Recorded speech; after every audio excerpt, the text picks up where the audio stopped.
ఓం శ్రీ మహాగణాధిపతయే నమః. శ్రీ గురుభ్యో నమః. శ్రీరామచంద్ర పరబ్రహ్మణే నమః. మాతృదేవో భవ, పితృదేవో భవ, ఆచార్య దేవో భవ, అతిథి దేవో భవ. స్వామియే శరణమయ్యప్ప. భగవద్భక్తులారా, పరసా టీవీ ద్వారా అందిస్తున్నటువంటి అయ్యప్ప స్వామి మహత్యం అనే ధారావాహిక కార్యక్రమంలో ఈరోజు 5వ భాగంలో గురుస్వామి ఎంపిక అనేటువంటి అంశం గురించి కొన్ని ముఖ్యమైన విషయాలను తెలుసుకుందాం. సనాతన ధర్మంలో గురువు చాలా ప్రధాన పాత్ర పోషిస్తాడు. గురు బ్రహ్మ, గురుర్ విష్ణు, గురుర్దేవో మహేశ్వర అన్నారు. గురు సాక్షాత్ పరం బ్రహ్మ తస్మై శ్రీ గురవే నమః అన్నారు. అంటే గురువు సకల దేవతా స్వరూపమై ఉన్నాడు.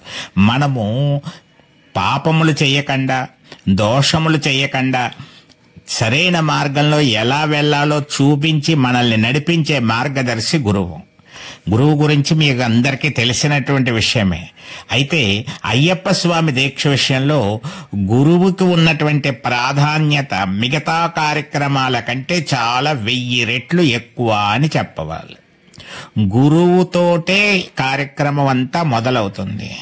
అందువల్ల గురుస్వామిని ఎంపిక చేసుకోవాలి శిష్యుడు. ఇప్పుడు కొత్తగా ఒక వ్యక్తి అయ్యప్ప స్వామి దీక్ష తీసుకోవాలి అనుకుంటే ఆ నియమాలు తెలుసుకోవడం కోసం, ఎలా వ్యవహరించాలో తెలుసుకోవడం కోసం, మాలధారణ చేయించుకోవడం కోసం, తన సందేహాలన్నీ తీర్చగలిగినటువంటి సమర్థుడైనటువంటి ఉత్తముడైనటువంటి ఒక వ్యక్తిని గురువుగా ఎంచుకోవాలి.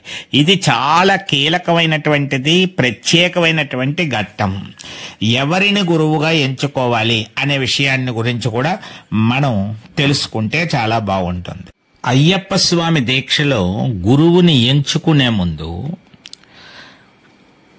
గురువు యొక్క కులము, ఆయనకుండేటువంటి ధనము, ఆయనకుండేటువంటి పలుకుబడి, పరపతి, ఇలాంటి వాటికి ప్రాధాన్యతను పెద్దగా ఇవ్వవలసినటువంటి అవసరము లేదు.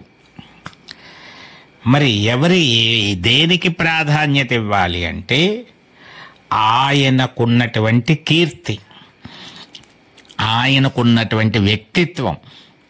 గురువు వ్యక్తిత్వం ఎటువంటిది, గురువు ఎలాంటి ఆదర్శమూర్తిగా ఉన్నాడు, సంస్కారవంతుడై, ఆదర్శవంతుడై, సహనము, ఓర్పు కలిగినటువంటి వాడై, శిష్యుల యొక్క అభ్యున్నతిని కోరుకునేటువంటి మనస్సు కలిగిన వాడై, అన్నిటికంటే ముఖ్యంగా అయ్యప్ప స్వామి దీక్షకు సంబంధించినటువంటి విషయాలు అన్నీ తెలిసిన వాడై, మాలధారణ దగ్గర నుంచి యాత్ర ముగిసే వరకు తనకు అన్ని విధాలా అందుబాటులో ఉంటూ, సందేహాలను తీరుస్తూ, అండగా ఉంటూ, ఒక ధైర్యంగా పక్కన నిలబడేటువంటి గురువుని ఎంచుకోవడం చాలా ఉత్తమమైనటువంటి విషయంగా మనం భావించాలి. కొంతమంది గురుస్వాములు ధనాపేక్షతో ఉంటారు. అలాగే బాగా ధనమిచ్చేటువంటి వారి విషయంలో ఒకలాగా, సామాన్య భక్తుల విషయంలో ఒకలాగా వ్యవహరించేటువంటి వారుగా కూడా ఉంటారు. అలాంటి వారి విషయంలో కొంచెం మనం కంగారు పడకూడదు. ఎందుకంటే శోధిస్తే మనకు దొరుకుతారు, ఎక్కడో ఒక చోట ఉత్తమమైనటువంటి గురువులు దొరుకుతారు. ఎందుకంటే గురువు శిష్యుల పట్ల అపేక్షతో ఉండాలి, ఇతర అపేక్షలు ఏమి ఉండకూడదు. అయ్యప్ప స్వామి అనుగ్రహం అందరికీ లభించాలి అనేటువంటి భావనతో ఉంటూ, తన ప్రవర్తన ద్వారా, తన మాట ద్వారా, తన చేతల ద్వారా గురువుల యొక్క గౌరవాన్ని పెంచే విధంగా ఆయన నిలబడాలి. అక్కడ ఒక ధ్వజస్తంభంలా నిలబడాలన్నమాట. నిటారుగా అంటే ఉన్నతంగా నిలబడాలి. అయ్యప్ప స్వామికి ప్రతిరూపంగా శిష్యుడు భావించుకోవాలి. అలాంటి గురువు దొరికినటువంటి శిష్యుడు చాలా అదృష్టవంతులు. అటువంటి గురువులు చాలా తక్కువ సంఖ్యలోనే మనకి లభ్యమవుతూ ఉంటారు. కాబట్టి ఇక్కడే చాలా కీలకంగా, చాలా జాగ్రత్తగా వ్యవహరించి గురువుని ఎంపిక చేసుకోవడం అనేటువంటి విషయంలో కాస్త జాగ్రత్తగా ఆలోచించి, ఎంత దూరంలో ఉన్నా సరే గురువుని చక్కగా ఎంపిక చేసుకొని ఆయన దగ్గర నుంచి మాలధారణ చేయించుకుని ఆయన అనుగ్రహంతో మార్గదర్శకత్వంలో యాత్రను మొదలు పెడితే చాలా మధురానుభూతులతోటి ఆనందకరంగా సంపూర్ణమైన అయ్యప్ప స్వామి అనుగ్రహం లభించేలా యాత్ర జరుగుతుంది. కాబట్టి గురువు చాలా కీలకమైనటువంటి పాత్రధారి అని భక్తులందరూ కూడా గుర్తించవలసి ఉంటుంది.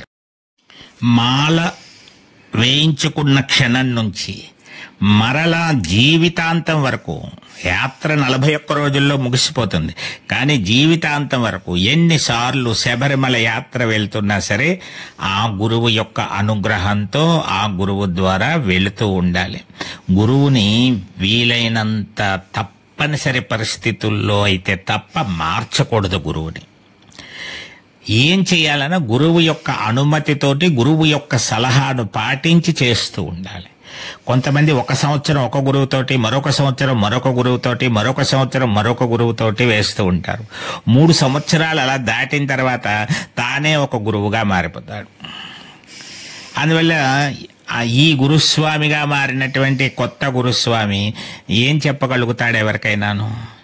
ఆయనకు ఉండేటువంటి పలుకుబడితోటో ఆకర్షించుకునో బాగా భోజనాలు పెడతాడనో అరేంజ్మెంట్లు బాగుంటాయనో ఇలాంటి వాటికి ఏమైనా శిష్యులు చేరితే చేరచ్చేమో తప్ప అయ్యప్ప స్వామి అనుగ్రహాన్ని ప్రసాదించేటువంటి శక్తి కలిగినటువంటి గురువుగా మాత్రం మారలేడు. అలాగే గురువుని మనం ఎంచుకున్న తర్వాత ఆ గురువు ఉన్నంత వరకు కూడా తాను గురుస్వామిగా మారడం అనేటువంటిది సమంజసమైనటువంటి విషయం కాదు. తనకి తెలిసిన వారు వచ్చినా ఎవరు వచ్చినా సరే ఈ గురుస్వామి గారి దగ్గరికి తీసుకువెళ్ళి వారి చేత మాలధారణ చేయించాలి. అవసరమైతే గురువుకి ప్రధానమైనటువంటి అనుచరునిగా మారచ్చు. గురువుకి అత్యంత ఆప్యాయమైనటువంటి గురువు అనుగ్రహం పొందినటువంటి ప్రధాన శిష్యుడిగా మారచ్చు. ఆ గురువు చెప్పేటువంటి కార్యక్రమాలన్నీ ఆచరిస్తూ ఆ గురువుకి ప్రతిరూపంగా గుర్తింపు పొందవచ్చు. తాను గురువుకి అత్యంత గౌరవస్థానం ఇచ్చి తాను అలా వ్యవహరించినప్పుడే భవిష్యత్తులో తనకి మళ్ళీ అటువంటి గౌరవం దక్కుతుంది అనేటువంటి విషయాన్ని కూడా ప్రతి గురుస్వామి గుర్తుపెట్టుకోవలసినటువంటి అవసరం ఎంతైనా ఉంది. కొంతమంది శిష్యులు ఇప్పుడు లోకంలో ఎలా ఉన్నారంటే గురువు దగ్గరగా ఉన్నప్పుడు గురువు సమక్షంలో గురువు గురించి గొప్పగా చెబుతూ ఉంటారు. కానీ గురువు లేని సమయంలో పరోక్షంగా యాత్ర మొదలెట్టిన దగ్గర నుంచి తిరిగి వచ్చిన తర్వాత కూడా కొంతకాలం వరకు కూడా గురువుని విమర్శిస్తూనే ఉంటాడు. మళ్ళీ ఆయనతోటే వెళ్తూ ఉంటాడు. అందువల్ల ఇలా గురువుని విమర్శించేటువంటి విధంగా ఉండేటువంటి శిష్యులు ఎప్పటికీ అయ్యప్ప స్వామి అనుగ్రహాన్ని పొందలేరు, యాత్రా ఫలితాన్ని పొందలేరు. మంచో చెడో నిర్ణయం జరిగిపోయిన తర్వాత గురువుని ఎంచుకునే ముందే అన్నీ ఆలోచించుకోవాలి. ఎంచుకున్న తర్వాత ఆ గురుస్వామి యొక్క మార్గదర్శకత్వంలో యాత్రలు పూర్తి చేసుకుంటూ ఉండాలి.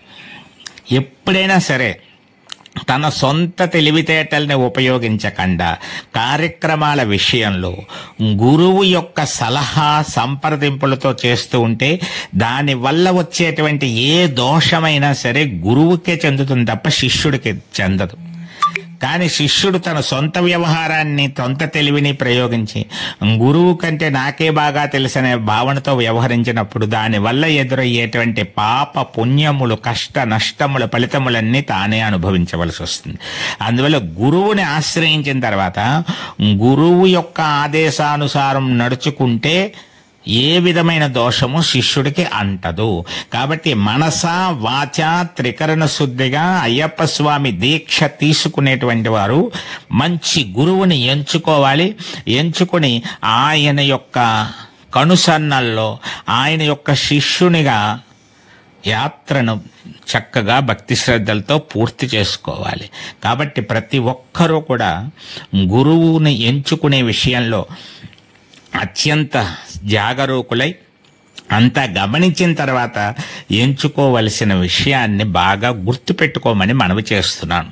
మరి ఇలా చెబుతూ ఉంటే అనేక విషయాలు ఉంటూ ఉంటాయి.